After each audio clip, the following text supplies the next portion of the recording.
This is Gregory Shelton with Historic Living, Modern World. Today we're back in the kitchen and I want to show you how to make something that's really near and dear to my heart. And that is a dessert that not only tastes incredible, but looks even better. So today I'm going to show you how to make a spiced poached pear with ice cream. So when talking about poaching these pears, they're going to be done in red wine, which is going to be a beautiful color. And what's amazing about this dessert are a couple things. One is what we have in front of us.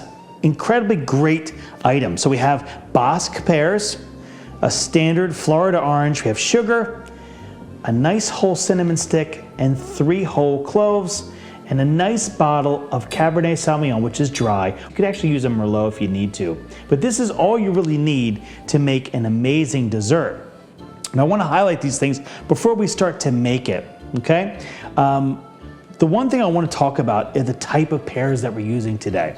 Bosc pears are going to be great because they're tart, but they're not quite in season, obviously.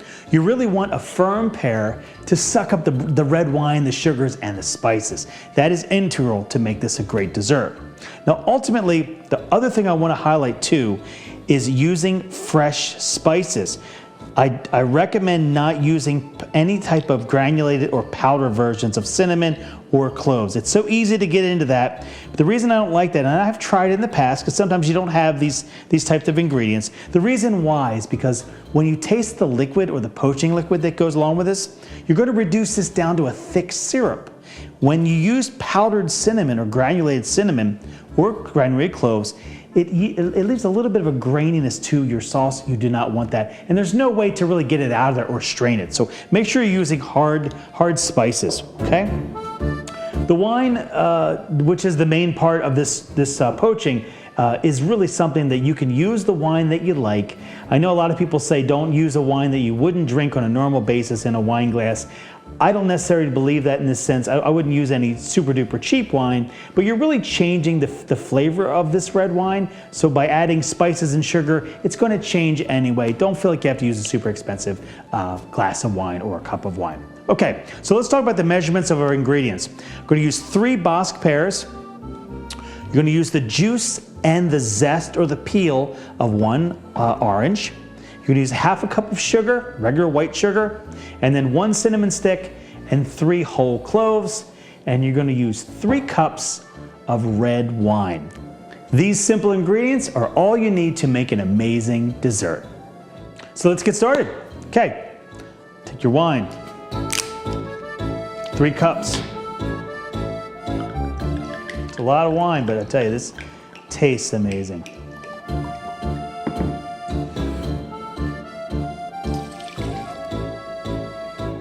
1 cinnamon stick, 3 whole cloves, ½ a cup of sugar,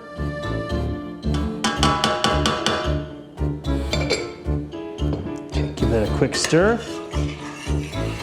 We're going to use the zest of a beautiful orange. Now we want this to be a nice, almost a plank. So we're going to do about 1 inch thick and about 4 inches wide. So we really want to get a nice cut.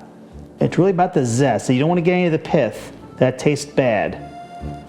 Get your trusty Japanese knife out. It can cut super thin. Look how beautiful that is. Beautiful zest in. Now what we're going to be doing, we're going to loosen up all the pods inside the orange so you can get as much as you can. Cut in half. Bring your juicer.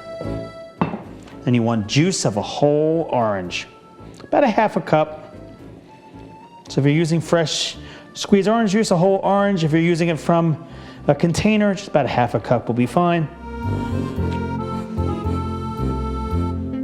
And that's going to get a great citrus flavor to this poaching liquid. All right, so orange juice in. Already have the oils of the zest of orange coming out. Smells wonderful.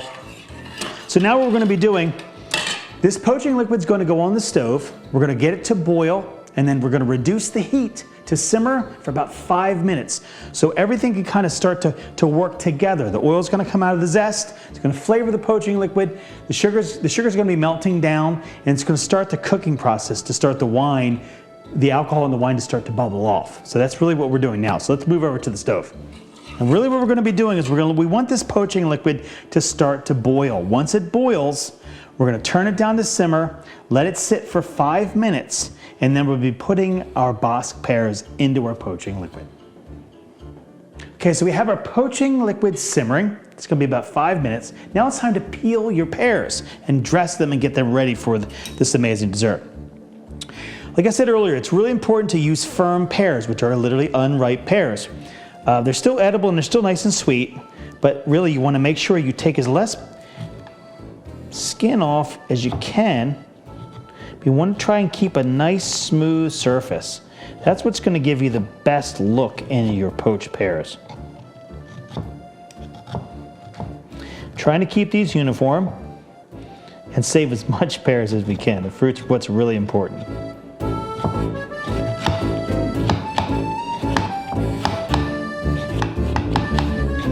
So you have your peeled pear. You need to cut right down the middle, okay? Let's see what we got in here. You have your seeds, and then you have an interesting little kind of a string here that you need to remove. Some people will roast the whole pear or basically use the whole pear, but I don't like to leave this in. It's very fibrous, and I don't think it's a really interesting way to eat a dessert when you have to weed through it. So you want to get that out of there. So the way I do it is I use a paring knife, make a nice thin diagonal cut all the way down. You're going to be removing that fibrous part all the way to the core.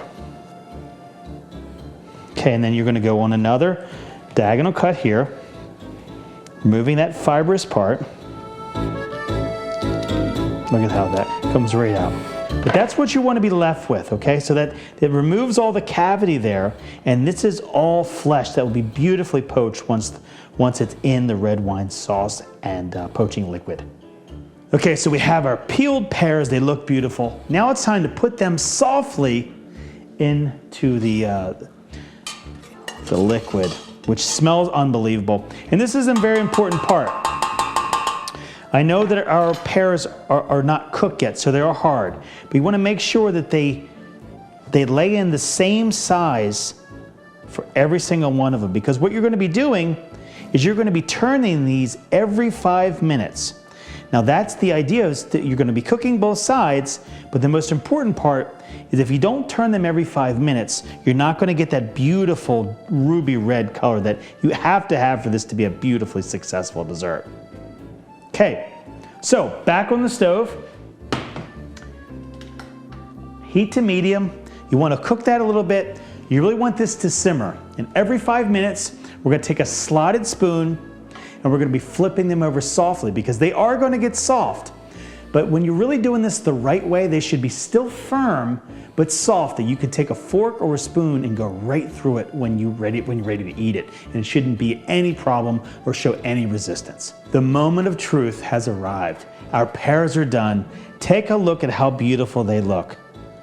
Almost a mahogany, a beautiful plum color, and it's really sucking in the flavor and the look and the grapes of this Cabernet. So beautiful. So what we're going to be doing is we're going to be plating these things because they're done. So I've chosen a simple white plate to display them on. I think the red, the dark red, the deep red is really going to pop when you put it on your plate.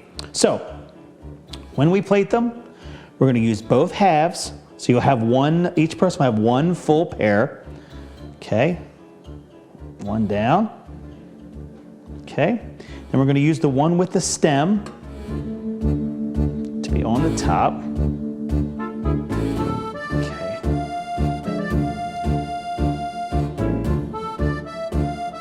Okay, beautiful. Okay, so a simple vanilla ice cream will be paired with this, which will make it really, really perfect. I also recommend a couple other options if you don't want to use ice cream, but it's too simple for you. If you want something different, a simple whipped cream with mascarpone cheese mixture would be perfect too. It'd be a little bit lighter than the ice cream, but I think ice cream is a perfect complement to these red wine pears. Don't go crazy. You don't need more than 1 simple scoop. 2 if you have to. Okay, very, very simple. Simple and elegant. And I have some of our syrup here. And to finish this off, we're going to pour the red wine syrup over top of our pears. And it's going to drizzle around. Just absolutely beautiful.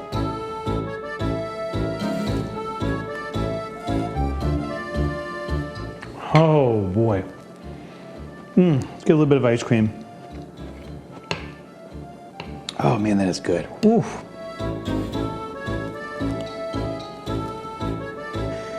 To experience red wine in a syrup like this, where it's sugar mixed with the red wine, have it reduced with the beautiful pears. It's an amazingly complimentary dessert that, to me, like I said in the beginning, is so incredibly beautiful, but has a taste to match. This is an amazing dessert. This is one of my favorite desserts to prepare.